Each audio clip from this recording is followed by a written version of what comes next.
Hi, this is Puneet.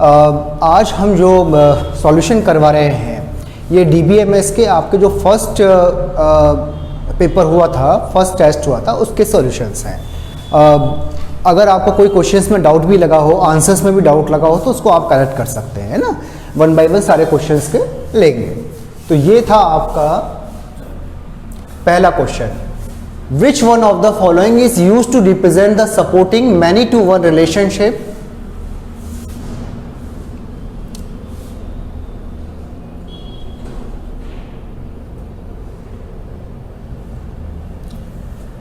Which one of the following is used to represent the supporting many-to-one relationship of a weak entity set in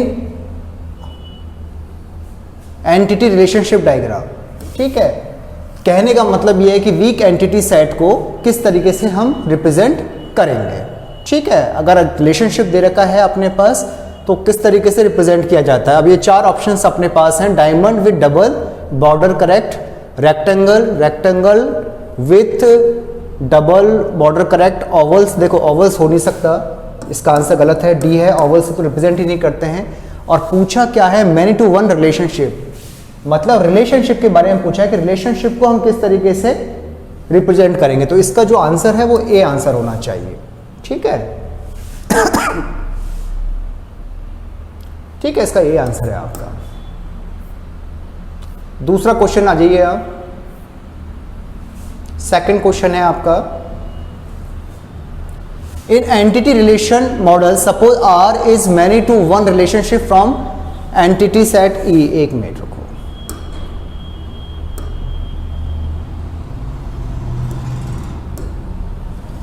in entity relationship model suppose R is many to one relationship from entity set E1 to entity set E2.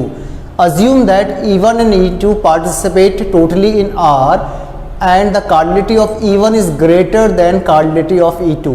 Which one of the following is true about R? कहने का मतलब ये पूछ रहा है कि R के बारे में इसने इंफॉर्मेशन पूछी है।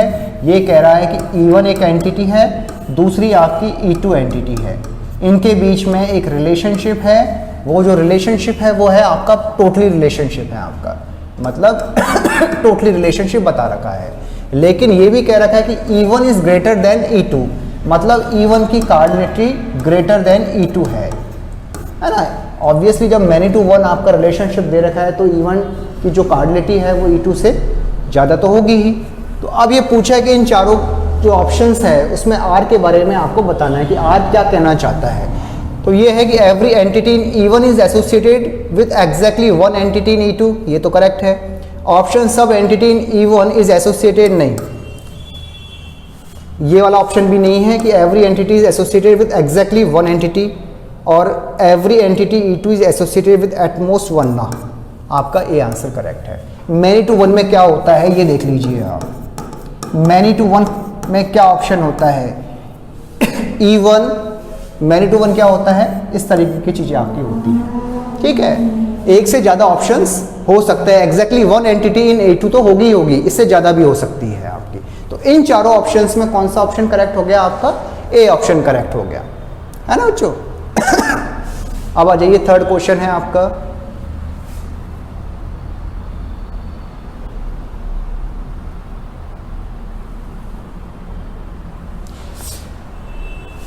इसका बताइए आप। An ER model of database consist of entity type A and B. These are connected by relationship R which does not have any attributes.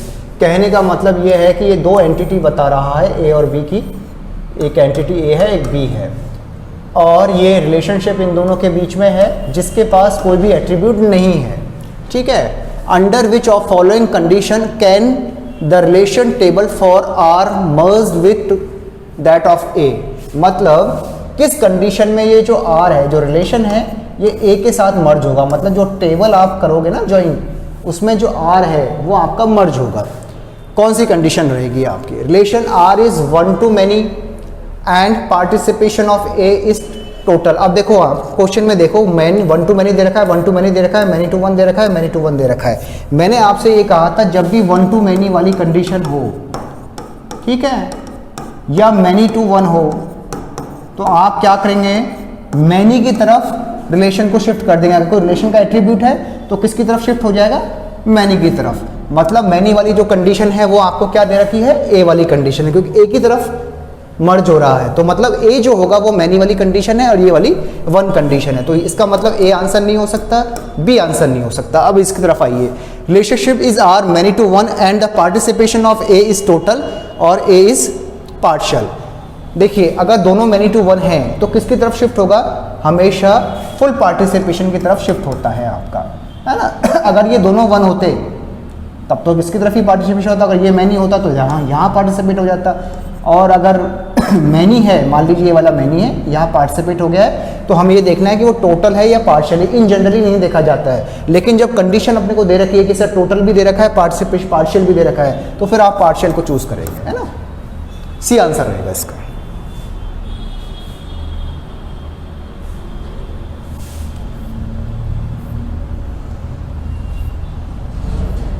ठीक है, अब आ जाइए आप डी आंसर क्वेश्चन की तरफ। देखो इस क्वेश्चन में क्या कहा, ये बहुत अच्छा क्वेश्चन है कि इन table T1 P1 is a primary की। अब ये T1 टेबल दे रखी है, मान लीजिए T1 टेबल है, आप है ना, and Q is a foreign की। अब Q को आपने फॉरेन की दे रखा है referencing to R in table T2, है ना। ये किसकी फॉरेन की है, ये तो आपका दे रखा है, एक minute, in table T2 R is a primary key and S is a foreign key. R तो आपकी प्राइमरी की है इस टेबल की और S आपकी फॉरेन की है। और यहाँ क्या है कि P1 है, ये आपकी प्राइमरी की है आपकी, और S इज ए फॉरेन की रेफरेंसिंग टू P, मतलब ये इसको रेफर कर रही है, नहीं, ठीक है। और Q इज ए फॉरेन की, Q किसको रेफर कर रही है, इसको रेफर कर रही है, इसकी फॉरेन की है, ये प्राइमरी की हो जाती है आपकी। ये क्वेश्चन में दे रखा है, ठीक है। और इसने कहा है कि in order to delete record 38, मतलब टेबल T1 में से 38 को डिलीट कर दिया। The number of additional record that need to be deleted from T1 is. देखो बच्चों ये कहना क्या चाहता है कि सर यहाँ P1 तो प्राइमरी की है, इसकी रेफरेंस में S है, वो फॉरेन की है। R यहाँ प्राइमरी की दे रखी है और इसकी रेफरेंस में Q है आपका फॉरेन की है। मैंने आपको ये बताया था, बंद हो गया, ठीक है, मैंने आपको ये बताया था कि जब भी हमें फॉरेन की में से कोई चीज़ डिलीट करनी है या फॉरेन की में वही एलिमेंट हो सकते हैं जो प्राइमरी की में होंगे। अगर प्राइमरी की में से कोई एलिमेंट डिलीट कर दिया है तो फॉरेन की में से भी हमको डिलीट करना पड़ता है ना, अदरवाइज रेफरेंशियल इंटीग्रिटी का वायलेशन आपका हो जाता है। अब आप कीजिए कि 38 डिलीट कर रहा है, मतलब 3 और 8 ये हमने डिलीट किया है। तो कहने का मतलब P है, P में है प्राइमरी की, किसकी प्राइमरी की, इसकी रेफरेंस है फॉरेन की है S। मगर 3 इसमें से डिलीट किया है तो 3 इसमें से भी डिलीट करना पड़ेगा सर आपको। अगर 8 इसमें से डिलीट किया है तो इसकी जो प्राइमरी की थी उसमें से भी आप 8 अलग से लगा सकते हैं, इसकी प्राइमरी की में से भी आपको डिलीट करना पड़ेगा। 3 8 है तो ये 8 3 वाला है, ये डिलीट आपका हो जाएगा, ठीक है। अब ये कह रहा है कि additional record that need to be deleted, क्या एडिशनल रिकॉर्ड डिलीट करने की आवश्यकता पड़ेगी क्या, देख लीजिए आप, रिक्वायरमेंट ही नहीं है आपका एडिशनल डिलीट करने की। अगर P में 3 आ रहा है और S में अगर कोई और भी जगह 3 आ रहा होता मान लीजिए, तो वो आपको डिलीट करना पड़ता। इसी तरीके से S में कुछ और आ रहा होता आपके पास ठीक है, तो वो आपको R में से डिलीट करना पड़ता। उस केस में वो जो रो है वो आपकी डिलीट हो जाती है, बट इसमें तो ऐसी कोई कंडीशन नहीं आ रही है, तो इसका जो आंसर है वो हमेशा 0 रहेगा। ऐसे जो क्वेश्चन है बहुत ही ट्रिकी टाइप के क्वेश्चंस होते हैं, है ना। एक दो क्वेश्चंस और आएंगे इस तरीके के आपके। यहाँ इन्होंने दोनों टेबल के बीच में रिलेशन बना के दिया है। कई बार ये क्या करते हैं, सेम टेबल में ही प्राइमरी की और फॉरेन की लगा देते हैं। यूजुअली ऐसा नहीं होता है, लेकिन क्वेश्चन बनाने वाला बना सकता है, ठीक है। क्वेश्चन बनाने में तो कोई दिक्कत नहीं है ना आपके, क्योंकि हमेशा प्राइमरी की और फॉरेन की जब भी यूज में ली जाती है, दो टेबल को ज्वाइन करने के लिए ली जाती है। बट सेम टेबल के अंदर भी प्राइमरी की फॉरेन की कॉन्सेप्ट एग्जामिनर्स लगा सकता है, ठीक है। तो उसको ये मत देखिए कि एक ही टेबल में फॉरेन की प्राइमरी की क्यों लग रही है, ठीक है। यहां तक तो ये आंसर हो गया अब आइए नेक्स्ट क्वेश्चन की तरफ ये क्वेश्चन अभी आप छोड़ दीजिए, क्योंकि इसमें आएगा आपका नॉर्मलाइजेशन के कुछ कॉन्सेप्ट्स आएंगे, क्योंकि नॉर्मलाइजेशन आपको पढ़ाया नहीं है, इसलिए इस क्वेश्चन को भी आप सॉल्व नहीं कर पाएंगे, क्योंकि इसमें आता है 3NF वगैरह कॉन्सेप्ट है आपका। ठीक है, अब आइए नेक्स्ट क्वेश्चन पे।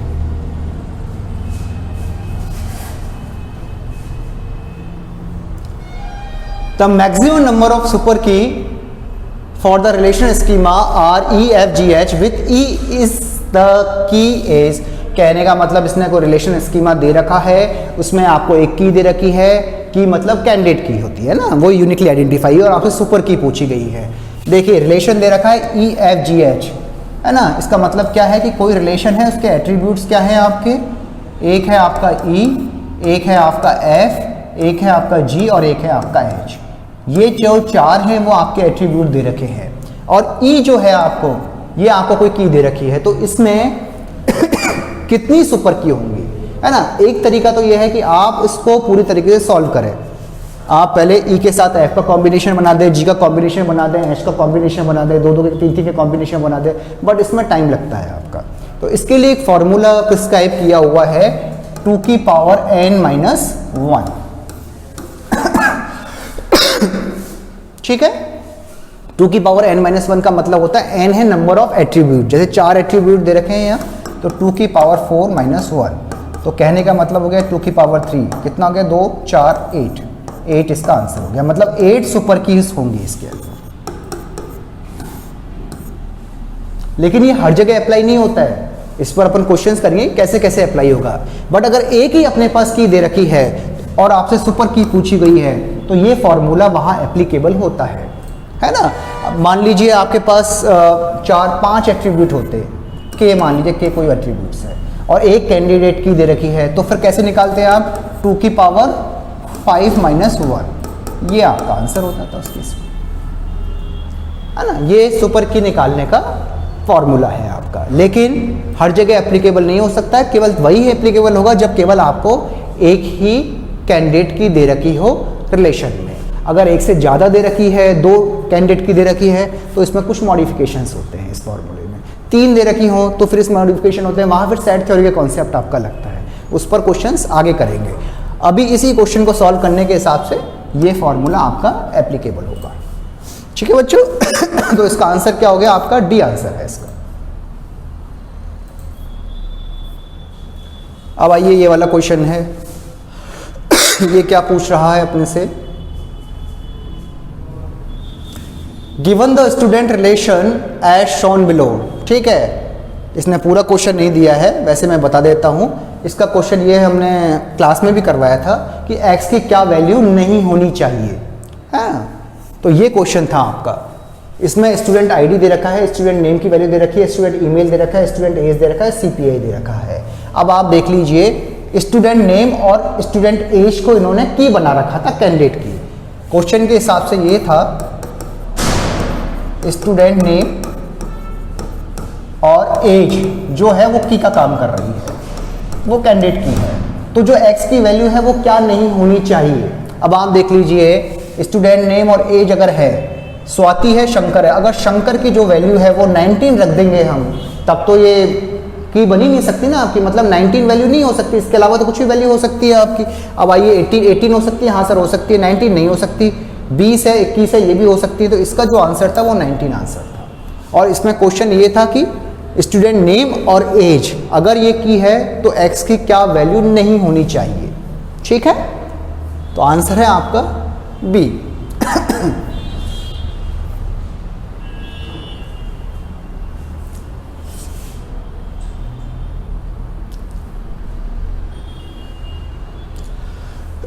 अब आइए नेक्स्ट क्वेश्चन की तरफ। Given the basic ER and relational model, question पूछा गया basic ER and relational model, which of the following is incorrect, इनमें से कौन सा इनकरेक्ट है। ER मॉडल की रेफरेंस में और रिलेशनल मॉडल की रेफरेंस में, ध्यान रखिएगा, केवल रिलेशनल मॉडल नहीं दे रखा है, ER मॉडल, रिलेशनल मॉडल। पहला क्वेश्चन है, N attribute of entity can have more than one value.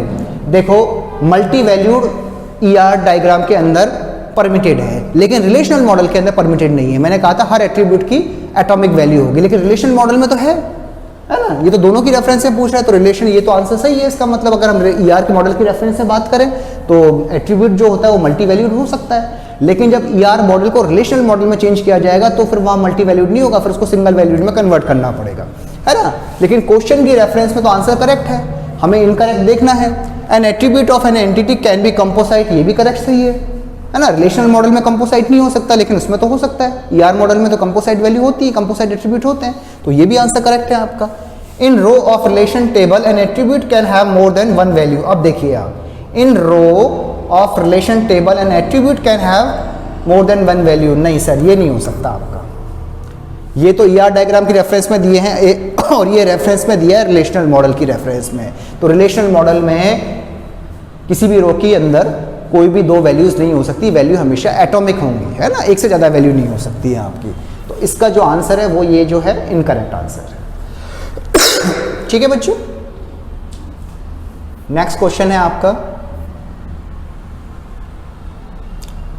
इसमें हमें क्या पूछा गया है, consider the following ER diagram, और इसमें ये क्वेश्चन था कि मिनिमम टेबल कितनी रिक्वायरमेंट है ना। तो मिनिमम टेबल कितनी रिक्वायरमेंट होंगी आप बताइए। देखो, एक तो इस एंटिटी के लिए रिक्वायरमेंट होगी, एक आपकी इस एंटिटी के लिए रिक्वायरमेंट होगी, और एक आपकी इस एंटिटी के लिए रिक्वायरमेंट होगी, है ना। हर एंटिटी के लिए एक एक टेबल बनती है आपकी। इस रिलेशनशिप के लिए अलग टेबल की रिक्वायरमेंट नहीं है, क्योंकि ये मैनी टू मैनी तो आपको दे नहीं रखा है इसके अंदर कुछ भी ऐसा मेंशन करके, और इसके लिए भी अलग से कुछ रिक्वायरमेंट नहीं है आपकी। अब आप आ जाइए एट्रीब्यूट्स में, कोई मल्टी वैल्यूड एट्रीब्यूट है क्या, नहीं, तो आपका आंसर होगा 3। ये आंसर है इसका, 3 आंसर है इसका, कर लीजिएगा।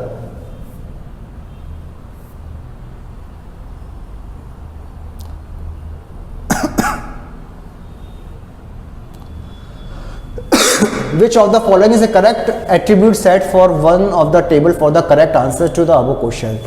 वही वाला क्वेश्चन था। इसमें आप ये देख लीजिए कि जो एट्रीब्यूट का सेट बनाएंगे, जो टेबल बनाएंगे, उसमें कौन कौन से एट्रीब्यूट सेट हो सकते हैं। ठीक है, जब रिलेशन को हम शिफ्ट करेंगे तो हम रिलेशन को किस तरफ शिफ्ट करते हैं, ठीक है, क्योंकि मैनी टू वन है या वन टू मैनी है या वन टू वन है, मैनी टू मैनी तो अपने को मेंशन नहीं कर रखा है, तो जो रिलेशन है उसके एट्रीब्यूट कहीं तो शिफ्ट होंगे अगर एट्रीब्यूट होंगे तो, और नहीं होंगे तो फिर इसमें प्राइमरी की कैसे चूज करते हैं, क्या नहीं है, मैंने आपको बताया था। तो ये जो पुराने टेबल के हिसाब से उन्होंने क्वेश्चन दिया है आपका, तो इसका जो आंसर है वो आपका ए आंसर होगा। एक बार चेक कर लेना पुराना क्वेश्चन, और पुराने क्वेश्चन में जो एट्रीब्यूट सेट बनेगा टेबल का वो क्या बनेगा, आपका ए बनेगा।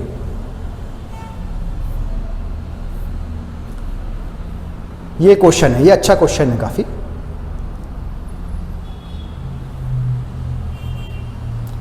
देखिए, the following table has attribute A and C.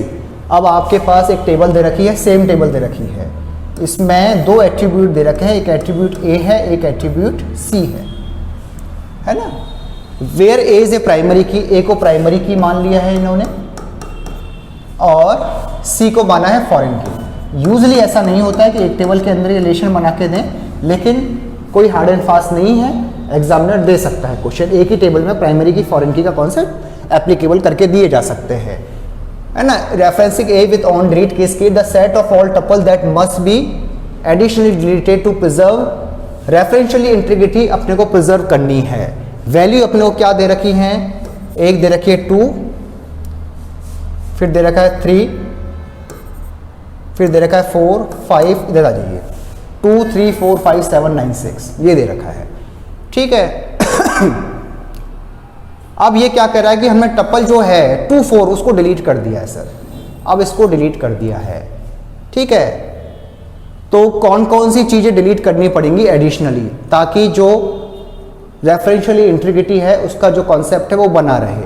अब देखिए, जब आपने प्राइमरी की माना है ए को, ए में से जो 2 है वो डिलीट कर दिया है, तो फॉरेन की में से डिलीट करना पड़ेगा आपको, क्योंकि फॉरेन की में वही वैल्यू हो सकती है जो प्राइमरी की में हो। अब देखिए फॉरेन की में कहाँ कहाँ 2 है सर, यहाँ भी 2 है और यहाँ भी 2 है, ठीक है। तो कहने का मतलब ये है कि 5 2 भी डिलीट करना पड़ेगा, 7 2 वाला डिलीट करना पड़ेगा अपने को, है ना। अब आपने जब 5 2 7 2 डिलीट कर दिया है ना, तो अब देखिए, अब यहाँ से जब आपने 5 डिलीट किया है, 7 डिलीट किया, तो अब इसमें 5 7 भी डिलीट करना पड़ेगा। कौन से उसके अंदर 5 है, इसमें 5 है आपका, तो ये वाला जो रो है ये भी आपकी डिलीट होगी। तो कहने का मतलब है 5 2 7 2 और 9 5 ये जो डिलीट है ये अपने को डिलीट करनी पड़ेगी टेबल में से। सिंपल सा कॉन्सेप्ट है। 2 4 है आपका, 2 है ये 4 है, मैं कह रहा हूँ ये प्राइमरी की है और ये आपका फॉरेन की आपने लिया था ए और सी के हिसाब से। जब 2 4 आपने डिलीट कर दिया है तो कहने का मतलब जहाँ जहाँ 2 होगा वहाँ फॉरेन की में से 2 आपको डिलीट करना ही पड़ेगा, वो वाली रो डिलीट करनी पड़ेगी। ये 2 है, ये 2 है, तो 5 7 और 7 2 भी आपको डिलीट करना पड़ेगा, है ना। जब 5 2 और 7 2 डिलीट कर रहे हैं तो अब आप देखिए 5 7 इसमें कहीं आ रहा है क्या, यहाँ भी आ रहा है सर 5, तो फिर 9 5 भी डिलीट करना पड़ेगा। अगर 9 आ रहा होता तो आप 9 को भी डिलीट करते, क्योंकि इंटीग्रिटी जो है रेफरेंशियल इंटीग्रिटी उसको तो प्रिजर्व करना ही है ना, वही तो क्वेश्चन में दे रखा है। तो अपने से पूछा गया कि कौन कौन सी रो और डिलीट करनी पड़ेगी, तो इसमें जो आंसर होगा वो आपका सी आंसर होगा।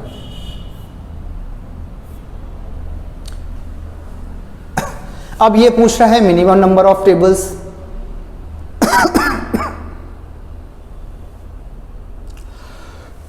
देखो बच्चों, इसने कुछ नहीं पूछा है, इसने ये पूछा है कि कितनी मिनिमम नंबर ऑफ टेबल्स लगेंगे रिलेशनल मॉडल को कन्वर्ट करने के अंदर।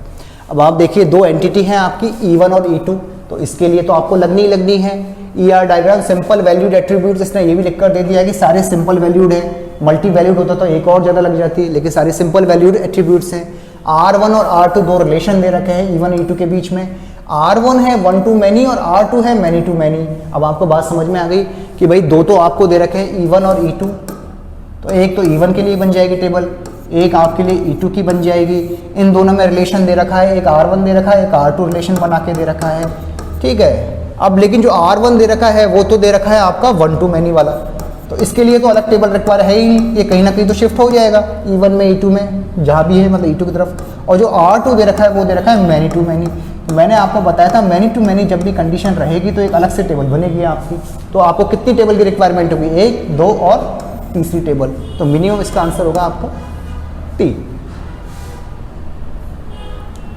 ठीक है बच्चों, ये सारी चीजें मैं बता चुका हूं आपको, है ना। केवल आपको लैंग्वेज देखनी कि क्वेश्चन पूछा क्या गया है और उसके हिसाब से आपको क्वेश्चंस को सेट करना है। अब आ जाइए ये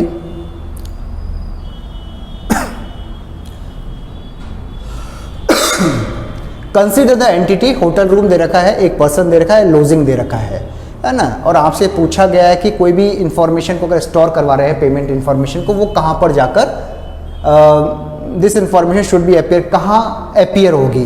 तो जो भी अपीयर होगी, क्योंकि इसमें जो लॉजिंग है वो रिलेशनशिप दे रखा है, वो रिलेशनशिप को मेंटेन कर रहा है आपके, है ना। पर्सन और वो जो आपके होटल रूम है ये एंटिटी को रिप्रेजेंट कर रहे हैं। तो जो भी आपका रेंट वगैरह है, लॉजिंग्स वगैरह है, वो सब किस में जाके अपीयर हो रही है, लॉजिंग में जाके अपीयर हो रही है, रिलेशनशिप के अंदर जाके अपीयर हो रही है ना। तो इसको थोड़ा सा ध्यान रखिएगा। ये क्या है, अब इसमें भी वही है कि मिनिमम टेबल आपको निकालनी है। मिनिमम टेबल निकालने का सिंपल सा फॉर्मूला है, आप ये देख लीजिए कि आपको क्या क्या ग्रुप में दिया गया है। अब ये आपको एक रिलेशन दिया है, ये पूरा रिलेशन नहीं बनाया, इसके एट्रीब्यूट है ना, ये वाले इसके एट्रीब्यूट है, ये पूरे इसके एट्रीब्यूट है, ये एट्रीब्यूट्स है ना, ये एट्रीब्यूट है। और आपसे पूछा है मिनिमम नंबर टेबल क्या होंगी। तो अब आप देख लीजिए आपको क्या रिलेशन दे रखा है, ERD दे रखा है, E1 और E2 के बीच में रिलेशन दे रखा है। तो 2 टेबल तो इसकी बन जाएंगी, एक टेबल इसकी बन गई, एक टेबल इसकी बन गई, है ना। रिलेशनशिप के लिए अलग टेबल नहीं बनेगी, 1 to m का रिलेशन दे रखा है, तो इसकी जो भी वैल्यूज है वो m की तरफ शिफ्ट हो जाएंगी आपकी, है ना। तो अब रिलेशन, इसका जो आंसर है वो 2 होगा। और अपने को मल्टी वैल्यूड कुछ है नहीं, तो 2 आंसर है इसका, है ना। मिनिमम टेबल 2 ही रिक्वायरमेंट होंगी आपकी, ये गलत है इसका आंसर। A1 2, ये शिफ्ट हो रहा है, ये शिफ्ट हो रहा है, ये है और मैं, इसके आंसर 2 होगा आपका। 2 आंसर है इसका, है ना। जो ये 3 आंसर गलत है, 2 आंसर रहेगा इसका। इन ER model Y is dominant entity and X is a subordinate entity. कहने का मतलब Y प्राइमरी की है और X आपका फॉरेन की है, तो कौन सी कंडीशन होगी।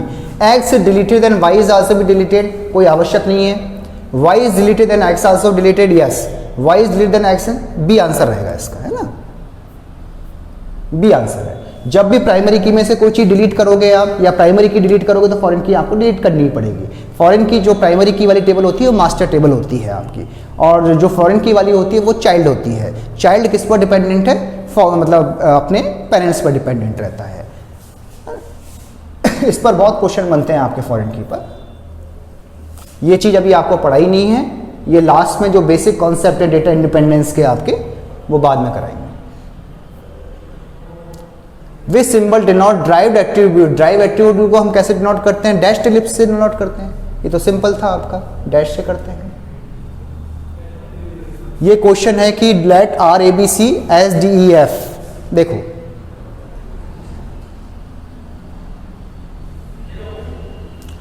Late R A B C and S D E F be two relation, मतलब दो रिलेशन दे रखे हैं हमको, in which D is a foreign key of S, ठीक है,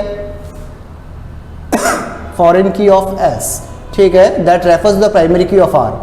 consider the following four operation R and S, है ना, which of the following can cause violation of the referential integrity constraints. अब वो कहने का मतलब ये है कि दो टेबल दे रखे हैं, एक टेबल आर है अपने पास, इसके जो एट्रीब्यूट्स हैं वो आपको दे रखे हैं ए बी और सी, ठीक है। एक टेबल अपने पास दे रखी है एस, इसके एट्रीब्यूट क्या दे रखे हैं अपने को, डी दे रखा है, एक ई दे रखा है और एक एफ दे रखा है। ये कहता है कि foreign key of S refer to the primary key of R, ठीक है, इसकी फॉरेन की है और ये प्राइमरी की है, मतलब इस तरह का रिलेशन है, ये फॉरेन की का काम कर रही है ना, स्पेशलाइज नहीं किया इसने। Following four operation of R S, R और एस के बीच में हम ऑपरेशन कर रहे हैं, तो कौन कौन से ऑपरेशन से रेफरेंशियल इंटीग्रिटी का वायलेशन हो सकता है।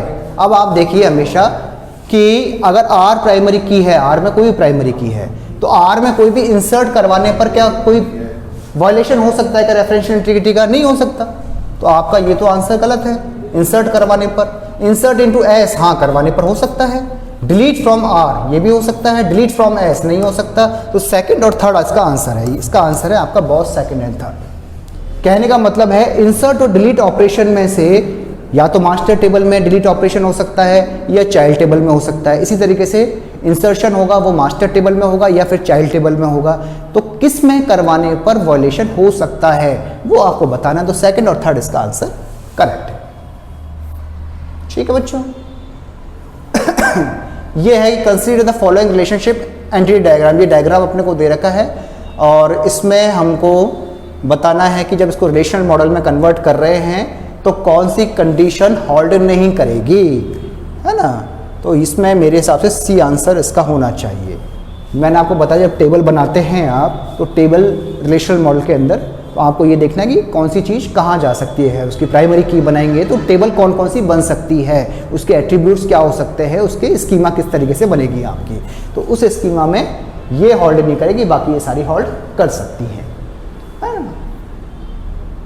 ये अभी आपको बेसिक फंडामेंटल्स में था तो इसको अभी अपने कराया नहीं है आपको। Purpose of foreign key in a table is to ensure referential integrity के काम में आता है। ये तो बी आंसर है इसका, है ना। इसमें कुछ बचा ही नहीं, नल इंटीग्रिटी होता नहीं है, डोमेन इंटीग्रिटी का फॉरेन की के साथ कोई लेना देना ही नहीं है, तो आपका रेफरेंशियल इंटीग्रिटी हो जाता है इसका। ये भी अभी आपको कराया नहीं है। ये जो बेसिक कॉन्सेप्ट है आपको बिल्कुल जो कोर कॉन्सेप्ट है इसको लास्ट में करवाएंगे, है? इस पर भी कई बार क्वेश्चंस बनते हैं। A relation consider the following statement S1 and S2 about the relational database model. Relational model के कंसीडर में कौन सा स्टेटमेंट है? A relation schema can have at most one foreign key, maximum one foreign key आपकी at most होगी, है ना। A foreign key in the relation schema R can not be use to refer to tuple R। Which one of the following choice is correct? Both S1 S2 true, नहीं ये तो नहीं हो सकता आपका। S1 इज ट्रू, नहीं ये भी नहीं है आपका। इसका तो दोनों आंसर फॉल्स है आपके, है ना। डी आंसर होना चाहिए इसका।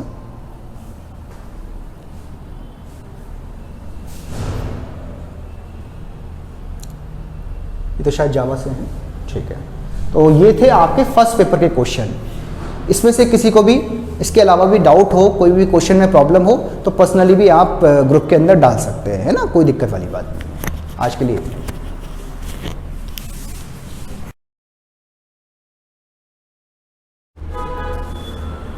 आपका जो जावा का टेस्ट हुआ था पिछले वीक उसका डिस्कशन लेके आए हैं आज। देखिए वैसे तो ज़्यादा टिपिकल क्वेश्चन अभी नहीं डाले हैं, फिर भी जो बेसिक क्वेश्चंस हैं, कुछ क्वेश्चंस तो अभी जो मान लो हमने जो पिछले 2 हफ्ते से जो अपने प्रोग्रामर का बैच चल रहा है उसमें हमने डिस्कस किए हैं, और कुछ आगे क्वेश्चन भी हैं। जैसे मैंने बताया था आपको कि फ़िलहाल तो क्या है कि अपने अभी इतना कोर्स हुआ नहीं कि कोई टेस्ट लाइक कोई कोर्स हो गया हो। जैसे 2-3 हफ्ते बाद तो अपन वही क्वेश्चन इंक्लूड करेंगे जो कि अपन ने पढ़ लिए। फिलहाल मैंने एक मिसलीनियस सा टेस्ट बनाया है जिसमें सभी टॉपिक के क्वेश्चन हैं और बेसिक क्वेश्चन से ज़्यादा हार्ड क्वेश्चन नहीं लिए हैं। ठीक है, पहला क्वेश्चन पे आते हैं। Which of the following is not oops concept in Java, कि इनमें से कौन सा कॉन्सेप्ट ऊप्स का नहीं है, ऑब्जेक्ट ओरिएंटेड प्रोग्रामिंग का नहीं है। इनहेरिटेंस डेफिनेटली ऊप्स का है, इनकैप्सुलेशन भी है ऊप्स का, हम जानते हैं, पॉलीमॉर्फिज्म भी है। इन सब के बारे में हम पढ़ेंगे, अभी हमने पढ़ा नहीं है। इन तीनों को वर्ड का मतलब क्या है, बड़े डीप मीनिंग है इनके, लेकिन ये तीनों तो क्या है ऊप्स के कॉन्सेप्ट में काउंट होते हैं।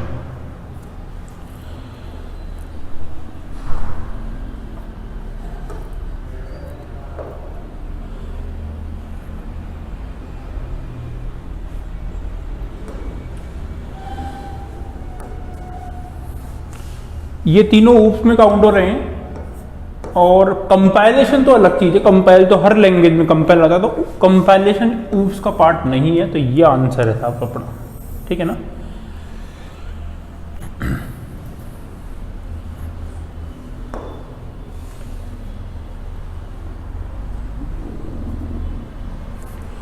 When method overloading does in determined, कहने मतलब मेथड ओवरलोडिंग जो है वो कब होती है। ठीक है, तो ऑप्शंस पढ़ने में के टाइम को समझ आता है at the time of run time, coding time, execution time, compile time. ठीक है ना। अब देखो ये 2 वर्ड तो एक जैसे हैं। अगर हम बात करें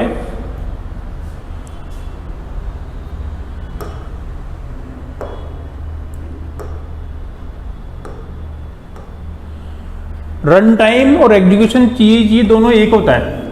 ठीक है ना, रन करने को ही एग्जीक्यूशन बोलते हैं। कोडिंग मतलब सोर्स कोड लिखना, तो वो तो कोई मतलब ही नहीं है, तो आपको कंफ्यूज करने के लिए दिया है। तो रन टाइम पे या एग्जीक्यूशन टाइम पे नहीं होती है कब ओवरलोडिंग। ठीक है ना, ओवरलोडिंग होती है आपके कब, कंपाइल टाइम पे। ठीक है ना, तो ये वाला आपका आंसर है। बिल्कुल क्लियर ये चीज। Which of the following can be operands of arithmetic operators? Arithmetic operator कौन से हैं, ये हमने पढ़ा है। Plus, minus, multiplication, division, modulus, reminders, ये सब थे अर्थमेटिक ऑपरेटर्स। तो हमने ये कहा था कि अर्थमेटिक ऑपरेशन जो होते हैं उसमें ऑपरेंड क्या होता है, ऑपरेटर तो है प्लस, मान लीजिए। ठीक है, ऑपरेंड तो था आपका प्लस, और ऑपरेंड की बात बोलूं तो इसका मतलब क्या है, जैसे मान लीजिए a प्लस बी, तो यहां पे प्लस तो है आपका ऑपरेटर, और a और b क्या है, ऑपरेंड्स हैं। तो ये क्वेश्चन क्या बोल रहा है कि साहब कि जो अर्थमेटिक ऑपरेटर है उसमें ऑपरेंड्स क्या क्या हो सकते हैं, तो न्यूमेरिक हो सकता है, डेफिनेटली हो सकता है, बुलियन नहीं हो सकता। ठीक है ना, जब बुलियन आता है तो क्या होता है, रिलेशनल ऑपरेटर काम आते हैं, जहां आंसर हाँ या ना में आता है। ठीक है, ट्रू या फॉल्स में आंसर है तब होता है बुलियन, तो बुलियन नहीं है, ये है। ठीक है, ये नहीं है। कैरेक्टर में भी चलता है अर्थमेटिक ऑपरेशंस, बिल्कुल चलता है। तो इसका मतलब क्या है, बोथ न्यूमेरिक एंड कैरेक्टर, तो आंसर ये हो गया। ठीक है ना, कई बार जल्दीबाजी में क्या होता है कि साहब पहला ऑप्शन देखते हैं अपन, पहले को टिक कर देते हैं, साहब ये आंसर हो गया। ऐसे नहीं, पूरा देखें कि क्या मतलब क्या है क्वेश्चन का।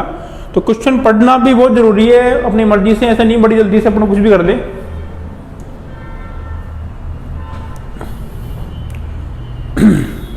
मॉड्यूलस ऑपरेटर, परसेंटेज साइन जो लगाते हैं, can be applied to which of these. Modulus किस किस पे लग सकता है, मतलब आपका रिमाइंडर क्या निकला उसको ये कैलकुलेट करता है। इंटीजर पे, फ्लोटिंग पॉइंट्स पे, both integer and floating points पे, नन ऑफ द मेथड्स, सी हो गया आंसर, सीधी बात है। तो ये भी वही उसी टाइप का क्वेश्चन है। मॉड्यूलस जो है वो भी आपका अर्थमेटिक ऑपरेटर है। अर्थमेटिक ऑपरेटर वैसे काम कैरेक्टर पे करता है, लेकिन यहाँ ऑप्शन में इंटीजर फ्लोटिंग पॉइंट है, तो अपन दोनों को ले रहे हैं, इंटीजर एंड फ्लोटिंग पॉइंट्स। अगर यहाँ कैरेक्टर होता है तो अपन बोलते हैं कि हाँ इंटीजर भी है, फ्लोटिंग पॉइंट भी है, कैरेक्टर भी है। बुलियन में काम नहीं करता, बस केवल ये ध्यान रखने की बात है। ठीक है, तो आंसर यहाँ फिलहाल सी हो गया। ये प्रोग्राम देखें ध्यान से। हमारे जो क्वेश्चन आएंगे जावा में 50, उसमें से मान लीजिए कि कम से कम 15 से 16 प्रोग्राम ऐसे होंगे जिसमें कि प्रोग्राम आएगा, उसको पूछेंगे आउटपुट क्या है। 10 से 15 क्वेश्चन आएंगे थ्योरेटिकल बेस, प्योर थ्योरेटिकल, ठीक है ना। तो हम सब तरह के क्वेश्चन इंक्लूड करने कर रहे हैं अपने को टेस्ट में। क्लास है इंक्रीमेंट, मेन मेथड में लिखा है डबल वेरिएबल 1 इक्वल टू 1 + 5, ठीक है।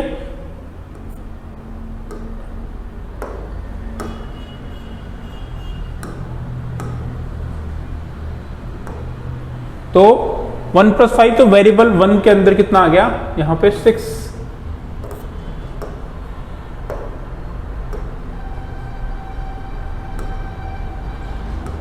इसमें आ गया 6, ठीक है। वेरिएबल 2 में क्या हुआ, ये डबल टाइप के वेरिएबल्स हैं सारे, वेरिएबल 2 वेरिएबल 1 डिवाइड बाई 4, ठीक है। तो 6 डिवाइड बाई 4, तो वेरिएबल 2 में कितना गया 1.5, 6 डिवाइड बाई 4 तो 1.5 आता है। वेरिएबल 3 इंटीजर टाइप का है, वेरिएबल 3 टाइप ऑफ इंटीजर, इसमें वापस वही कर दिया 1 + 5 मतलब 6 आ गया वेरिएबल 3 में। वेरिएबल 4 भी इंटीजर टाइप का, उसमें कर रहे हैं कि वेरिएबल 3 मतलब 6 डिवाइड बाई 4। अगर इंटीजर में करेंगे 6 डिवाइड बाई 4 तो आंसर क्या आएगा 1.5 तो आना चाहिए, लेकिन इंटीजर में आपके जो पॉइंट वाली वैल्यू हट जाती है तो आंसर 1 ही रह गया। तो अब ये पूछ रहा है कि वेरिएबल 2 और वेरिएबल 4 की वैल्यू क्या है। यहां पे पूछ रहा है वेरिएबल 2 विच इज डबल में क्या था, इसमें क्या हो रहा था 6 डिवाइड बाई 4, किसमें डबल में, तो डबल में पॉइंट वाली वैल्यू भी आती है, तो ये 1.5 था। और यहाँ पे वेरिएबल 4 में बोल रहे हैं वेरिएबल 3 डिवाइड बाई 4, तो ये इंटीजर में है, तो 6 डिवाइड बाई 4 आंसर तो 1.5 है, लेकिन इंटीजर में पॉइंट वाली वैल्यू जाती है, तो आंसर कितना रह गया। तो आउटपुट क्या हुआ, वेरिएबल 2 की वैल्यू 1.5 और वेरिएबल 4 की वैल्यू 1, तो आउटपुट हो गया 1.5 and 1, ठीक है ना, क्लियर। तो ये आपका आंसर है।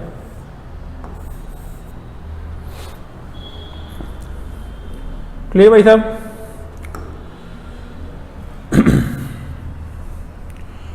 What will be the output of the following Java program? वैसे कुछ प्रोग्राम है, जैसे कि पहले था AA = 25 डिवाइड बाई 6 4, ठीक है। और फिर कर रहे हैं इंटीजर B = 25, A था डबल टाइप का वेरिएबल है ना, और B है इंटीजर टाइप का। A जो कि इंटीजर टाइप का था, उसमें कर रहे हैं A modulus divide by modulus 10। A modulus क्या करता है, आपके कितना बचा, रिमाइंडर कितना बचा वो कैलकुलेट करता है ना। और डिवाइड वाला क्या करता है कि डिवाइड करने में क्या वैल्यू है वो कैलकुलेट करता है, ध्यान रखें। तो इसका मतलब ये कर रहा है कि 25.64 डिवाइड बाई 10 हुआ, तो कितनी बार डिवाइड हुआ 2 टाइम्स, बचा कितना 5.64 और डबल में वैल्यू आती है आपके 10 टाइम्स, तो वो लिखा। तो 5.64000 को लास्ट में जाके आपकी कुछ वैल्यू बनी, ठीक है ना। ये किस में आया है, ए में। और बी में कर रहे हैं अपन B मॉड्यूलस 10। अब ये बी जो था आपका 25 वो भी इंटीजर था, डिवाइड करना है 10 वो भी इंटीजर है, तो 25 डिवाइड बाई 10 इंटीजर में, ठीक है ना। बचा हुआ कितना है 5, 2 बार आपका डिवीजन हुआ तो रिमाइंडर कितना निकला 5, तो आंसर कितना हुआ 5.64001। ये मतलब वैल्यू क्यों आई आपके इतनी, ये डबल की साइज है, डबल में इतने पॉइंट तक आंसर आता है, और लास्ट में आपका 5, ठीक है, ये आंसर हो गया। तो ध्यान समझें, इंटीजर में वैल्यू 5 है और आपके डबल में वैल्यू है 5.64, जो भी आपके वैल्यू थी वो पूरा लास्ट में उसकी पूरी साइज तक जा रहा है, ठीक है। तो answer is a. What is the output from Java program. एक और प्रोग्राम ये समझने लायक है, इसको ध्यान समझें अपन। ये मैंने आपको समझाया भी है और ये शायद मेरे जिसने पढ़ा है वो कोई गलती नहीं करेगा। और जनरली भी ये क्वेश्चन पेपर में आता रहता है इंक्रीमेंट डिक्रीमेंट का, और जनरली स्टूडेंट इसको गलत भी करते रहते हैं। देखें, integer a equals to 1, b equals to 2, integer c, integer d। अब ये क्या कर रहे हैं, c equals to plus plus b, pre increment, मतलब पहले इंक्रीमेंट करो, फिर जो भी ऑपरेशन क्या है असाइनमेंट करना, फिर वो करो। तो b की वैल्यू कितनी है 2, पहले 2 को बढ़ा के किया 3 और 3 इधर शिफ्ट हुआ, तो मतलब इस ऑपरेशन के बाद में c की वैल्यू 3 और b की वैल्यू भी 3 इस आफ्टर दिस ऑपरेशन। ठीक है, after this operation c equal to 3 and b equals to also 3। ठीक है, बिकॉज अगर मान लो यहां पे होता c equals to b plus plus, तो b की वैल्यू पहले 2c में शिफ्ट होती 2, तो c की वैल्यू 2 रह जाती, फिर बाद में c में इंक्रीमेंट होता। लेकिन यहाँ पे प्री इंक्रीमेंट है, पहले इंक्रीज किया, उसको 3 बनाया 2 को, फिर शिफ्ट किया, इसलिए c भी 3 हो गया और b भी 3 हो गया। ये डिफरेंस है प्री का और पोस्ट का। ठीक है, फिर उसके बाद में जैसे कि ये वो जो मैंने कहा वो एग्जांपल हो गया, d equals to a plus plus, a की वैल्यू कितनी है 1, a की वैल्यू कितनी है 1। तो पोस्ट इंक्रीमेंट है, पहले आप असाइन, ऑपरेशन क्या है असाइनमेंट करना, तो पहले a की वैल्यू को इधर शिफ्ट करेंगे, तो a की वैल्यू कितनी है 1, तो d में चला गया 1, d में क्या चला गया 1, d में हो गया 1, और होने के बाद में a की वैल्यू इंक्रीज हुई, तो a कितना हो गया, a कितना हो गया 2। ठीक है ना, फिर उसके बाद में c प्लस प्लस। अब इस लाइन से भाई साहब, इस लाइन से इसमें कोई आपके केवल इंक्रीमेंट हो रहा है, तो इंक्रीमेंट तो होना ही है प्री पोस्ट। जब सिंगल आपके ना कोई और कोई ऑपरेशन नहीं कर रहे, केवल इंक्रीमेंट डिक्रीमेंट ही कर रहे, तो वो तो होना है, फिर प्री पोस्ट का खास फर्क नहीं पड़ता। ठीक है ना, तो c की वैल्यू पहले क्या थी देखो, इसमें मत देखो, यहाँ क्या थी, c 3 था, वो हो गया 4, c की वैल्यू कितनी होगी 4, b प्लस प्लस, b कितना था वो 3 था, वो भी 4 हो गया, b की वैल्यू भी 4 हो गई, प्लस प्लस a की वैल्यू कितनी थी पहले भैया 2, वो हो गई, a हो गया 3। ठीक है ना, अब जो लास्ट में जो वैल्यूज हैं, आखिरी टाइम जो वैल्यू है a b c की, वो वैल्यू पिक होगी यहां से, वो वैल्यू देख लें आप, a b और c को प्रिंट कर रहा है। ठीक है ना, a क्या है भैया लास्ट में, a क्या है लास्ट में, a की वैल्यू 3, b कितना है 4। ठीक है ना, और c कितना है 4, मतलब आंसर है 3 4 4, 3 4 4। क्लियर, ये विच of these is correct way of inheriting class a by b। भाई इनहेरिटेंस का सबसे अच्छा सही तरीका क्या था, सबसे अच्छा नहीं सही तरीका, तो हम ये लिखते हैं क्लास नेम, जैसे मान लीजिए क्लास बॉक्स एक्सटेंड्स बॉक्स, जो भी क्लास थी, तो वो कौन सही कर रहा है, जैसे कि देखें यहाँ पे क्लास b प्लस प्लस तो ऑपरेटर लगता ही नहीं, ये गलत है। ठीक है ना भाई, अगर हम बात करें प्लस तो कुछ एक्सटेंड करने के लिए कोई सिंबल ही नहीं है, तो ये गलत है। क्लास बी इनहेरिट भी कीवर्ड यूज नहीं होता, ये भी गलत। क्लास बी एक्सटेंड्स ए, ये सही लग रहा है, एक्सटेंड से मतलब बी सब क्लास है, सुपर क्लास है ए, ये ठीक है। Class B extends class A, अब ये सही था, लेकिन ये इसने क्लास कीवर्ड गलत लगा दिया, यहाँ पे 2 क्लास नहीं आता कि डायरेक्ट ही उस क्लास का नाम आता, तो ये इसलिए गलत हो गया। अब जैसे कि यार इन दोनों में कंफ्यूजन हो जाता है, यार ये भी सही लग रहा है। अगर मान लो यहाँ पे इस ऑप्शन में क्या होता है कि एक ऑप्शन और होता फॉर एग्जाम्पल, और ये बोलते हैं कि बोथ सी एंड डी, तो मैं कह रहा हूँ मोर देन 50% स्टूडेंट करते हैं बोथ सी एंड डी की सही है, क्योंकि इसको पकड़ नहीं पाते, जल्दीबाजी ध्यान नहीं होता इस चीज का। लेकिन यह क्लास कीवर्ड नहीं आएगा, इसलिए ये गलत है, इसलिए आंसर क्या है ओनली सी सही है। सही,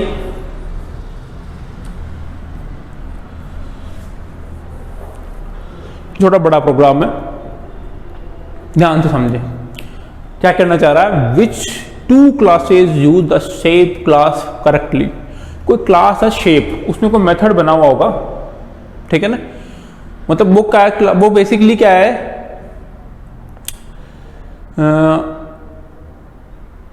एब्स्ट्रैक्ट क्लास है, उसमें कोई मेथड है, उसको आपको यहाँ पे इस जो भी क्लास शेप को इम्प्लीमेंट करेगी वो मेथड है वहाँ पे ड्रॉ बना हुआ, ड्रॉ नाम से एक मेथड है, उसको बनाना पड़ेगा, ये होता है, ठीक है ना।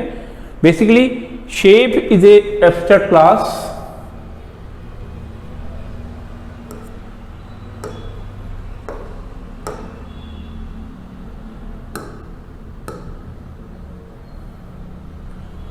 शेप जो है वो एक एब्स्ट्रैक्ट क्लास है जिसके अंदर ड्रॉ नाम से एक मेथड है, एब्स्ट्रैक्ट मेथड। तो जिस क्लास जो भी क्लास उसको मान लीजिए फॉर शेप एक आपके क्या है एब्स्ट्रैक्ट क्लास है, तो उसको क्या है कि जो क्लास उसको इंप्लीमेंट करे मतलब एक्सटेंड करेगी उसको ड्रॉ नाम के जो मेथड है उसका एब्स्ट्रैक्ट मेथड उसको बनाना जरूरी होगा, ये मतलब। तो क्लास को एक्सटेंड करने का तरीका क्या है, ये पब्लिक क्लास सर्कल इंप्लीमेंट तो कर नहीं सकते, ये गलत, एक्सटेंड करना था, एक्सटेंड करना था, तो ये गलत हो गया। Public abstract class circle extend shape कि ये खुद एब्स्ट्रैक्ट क्लास है और किसको शेप को कर रही है आपके एक्सटेंड। तो इसका मतलब क्या है कि हमने ये नियम है किसी भी इनहेरिटेंस के अंदर कि कोई एब्स्ट्रैक्ट क्लास को दूसरी क्लास अगर एक्सटेंड करती है, इनहेरिट करती है, तो उसकी पहली जिम्मेदारी क्या है कि उसके एब्स्ट्रैक्ट मेथड जो कि ड्रॉ मेथड है, शेप क्लास में ड्रॉ एब्स्ट्रैक्ट मेथड बना हुआ है, उसको वो इंप्लीमेंट करे। अगर नहीं करती है तो वो खुद को एब्स्ट्रैक्ट डिक्लेयर करे। तो इसने कर दिया एब्स्ट्रैक्ट डिक्लेयर, इसने ड्रॉ को नहीं बनाया लेकिन एब्स्ट्रैक्ट ड्रॉ डिक्लेयर कर दिया, तो ये सही है मामला, ये ठीक है ना। तो ऐसा नहीं है कि साहब इसने ड्रॉ नहीं बनाया तो ये भी गलत है। अगर ड्रॉ नहीं बनाती ये एब्स्ट्रैक्ट कीवर्ड नहीं होता तो गलत था, तो ये फिलहाल ठीक है। Public class circle extend shape, तो private int radius public void draw. अब देखो इसने ड्रॉ बनाया लेकिन एब्स्ट्रैक्ट बना दिया क्योंकि सेमीकोलन लगा दिया, आगे बॉडी नहीं दी। इसको एब्स्ट्रैक्ट नहीं बनाना था, एब्स्ट्रैक्ट तो शेप के पास खुद के पास था, इसको उसकी बॉडी देनी थी, कोड देना था, तो इसलिए ये भी गलत हो गया।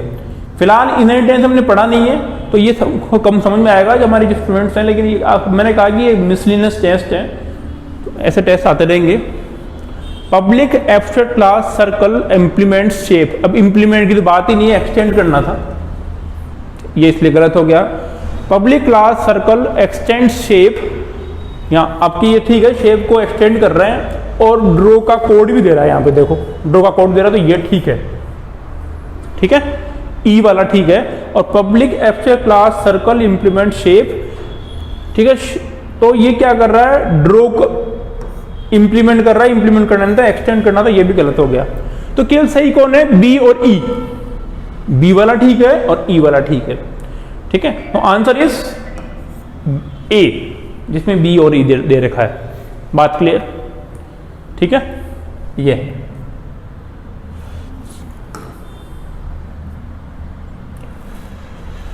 What will be the output of the following Java program.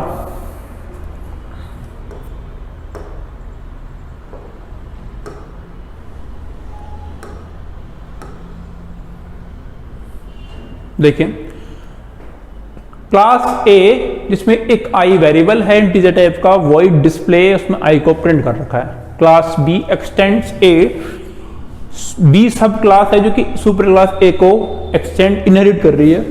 इसने क्या किया, एक नया वेरिएबल लिया जे और एक जो डिस्प्ले वेरिएबल था उसको ओवरराइड कर दिया।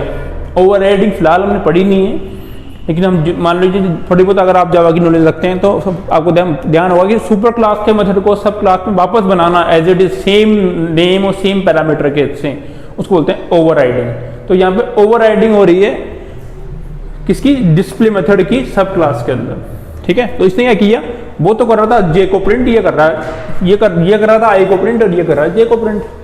फिर class inheritance demo public static void main, object बनाया हमने बी क्लास का, ऑब्जेक्ट और आई। अब देखो बी क्लास में जैसे ही हमने एक्सटेंड किया ए को, तो इसमें ये आई यहाँ पे अपने आप आ गया, क्योंकि इनहेरिटेंस की खास बात है कि सुपर क्लास की प्रॉपर्टी सब क्लास में आ जाती है। तो यहाँ पे आई और जे दो वेरिएबल हो गए। तो ऑब्जेक्ट डॉट आई मतलब आई में डाल दिया 1 और जे में डाल दिया 2। ओबीजे डॉट डिस्प्ले, अब क्या किया, डिस्प्ले कॉल किया, तो डिस्प्ले ये वाला कॉल हुआ, डिस्प्ले कौन सा, ये वाला डिस्प्ले कॉल हुआ। इस डिस्प्ले में क्या हो रहा है, जे को प्रिंट कर रहा है केवल, जे की वैल्यू कितनी है 2, तो आंसर क्या आ जाएगा 2। ठीक है, तो क्या प्रिंट होगा ओनली, यहां से जैसे डिस्प्ले में गए तो डिस्प्ले कॉल हुआ, डिस्प्ले में क्या कर रखा, जे को प्रिंट कर रहा है, जे को क्या डालता है अपने 2, तो यहां से आंसर आ जाएगा 2। ठीक है,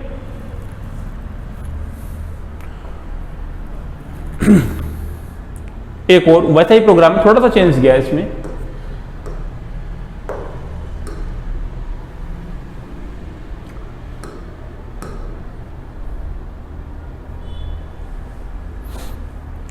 क्लास ए, उसमें केवल एक वेरिएबल था आई। क्लास बी एक्सटेंड्स ए, उसने यहां जे वेरिएबल दे दिया, ए ऊपर से आ गया। डिस्प्ले में क्या किया, सुपर डॉट आई। अब देखो सुपर डॉट आई मतलब सुपर ऊपर वाली क्लास, सुपर क्लास का आई, ये बोलना चाह रहा है, मतलब ए क्लास का आई। उसमें क्या डाल रहे हैं, जे प्लस 1, जे प्लस 1, उसमें क्या डाल रहे हैं, जे प्लस 1। तो जे में जो भी वैल्यू आएगी उसमें प्लस 1 करके डाल रहे हैं, और यहां पर क्या कर रहे हैं, जे और आई को प्रिंट कर रहे हैं। ठीक है, तो मेन मेथड में आए, बी क्लास का बनाया ऑब्जेक्ट, ऑब्जेक्ट डॉट आई में डाल दिया 1, जो ऊपर वाला आई यहां से यहां आ गया था इनहेरिटेंस के थ्रू। ठीक है ना, और जे में डाल दिया 2, OBJ dot display, display call किया, डिस्प्ले कॉल करते कंट्रोल यहां गया, सुपर डॉट आई में आ गया जे प्लस 1, मतलब जे की वैल्यू कितनी थी 2, 2 प्लस 1 कितना हो गया 3, तो आई में आ गया 3। ठीक है, और प्रिंट किया जे प्लस जे और आई, तो जे में कितना 2 और आई में कितना है 3, तो आंसर है 2 और 3। ठीक है, तो ये आंसर हो गया 2 3 2 3। विच ऑफ दीज क्लास, ये थ्योरी वाला क्वेश्चन हो गया, विच of these class is the super class of string and string buffer class. जैसे कि हमने ये आपसे ये पहले भी पिछले टेस्ट में डिस्कस किया है कि जैसे कि सभी क्लास की सुपर क्लास होती है ऑब्जेक्ट क्लास। अब यहां पूछ रहा है कि स्ट्रिंग और स्ट्रिंग बफर की जस्ट सुपर क्लास कौन सी होती है, वो होती है जावा डॉट लैंग। तो अभी तक अपन पढ़ा नहीं है, बस वैसे अपन क्वेश्चन देख लें, जावा डॉट लैंग आंसर होगा। Which of this method in class string is used to obtain a length of the string object. किसी स्ट्रिंग की लेंथ कैसे कैलकुलेट करें, उसके लिए मेथड दे रखा वहां पे लेंथ, ये वाला आंसर है D. Which of these method can be used to make the main thread to be executed last among all the threads? कि जो मेन थ्रेड है, मल्टी थ्रेडिंग जब पढ़ेंगे तब देखेंगे इस चीज को कि बहुत सारी थ्रेड होती है, मेन थ्रेड को रोक दें, बाकी थ्रेड को बोल देंगे आप काम करो। तो मेन थ्रेड को कैसे रोकें, तो उसके लिए मेथड होता है sleep, answer B. Which of these method used to find out a thread is still running or not? भाई बहुत सारी थ्रेड चल रही है, तो किसी पर्टिकुलर थ्रेड के लिए बात करेंगे कि वो थ्रेड अभी रनिंग कर रही है या खत्म या फिर फिनिश हो चुकी है, तो उसके लिए मेथड है इज अलाइव, क्या जिंदा हो, ऐसा पूछ रहे हैं उसने। तो आंसर क्वेश्चन क्या है, आंसर है is alive C. What is synchronisation in reference to a thread? Synchronisation क्या होता है थ्रेड के अंदर? तो बेसिकली सिंक्रोनाइजेशन क्या होता है कि साहब की बहुत सारे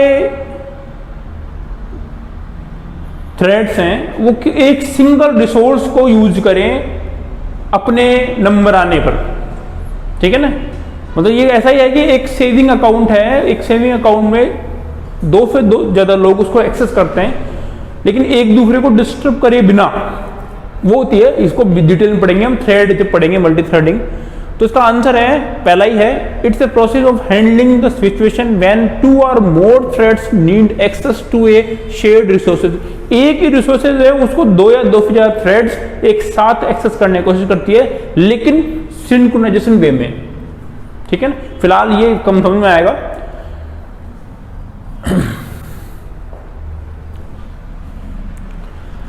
When overloading does not occurs, overloading नहीं है, इनमें से ओवरलोडिंग कौन सी नहीं है?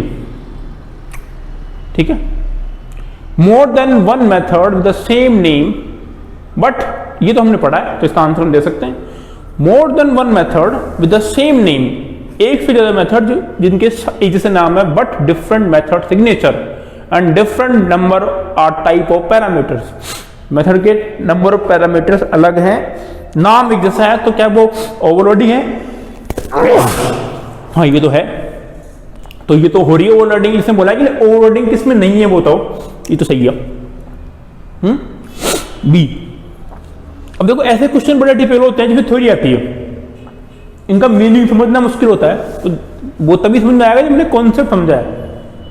मोर than one method with the same name same signature but different number of signatures, मतलब अलग अलग टाइप के, मतलब उसमें सिग्नेचर मतलब आपके पैरामीटर में डिफरेंस कर रहे हैं, नेम ही जैसा है तो वो भी ठीक है, ऐसा होता है।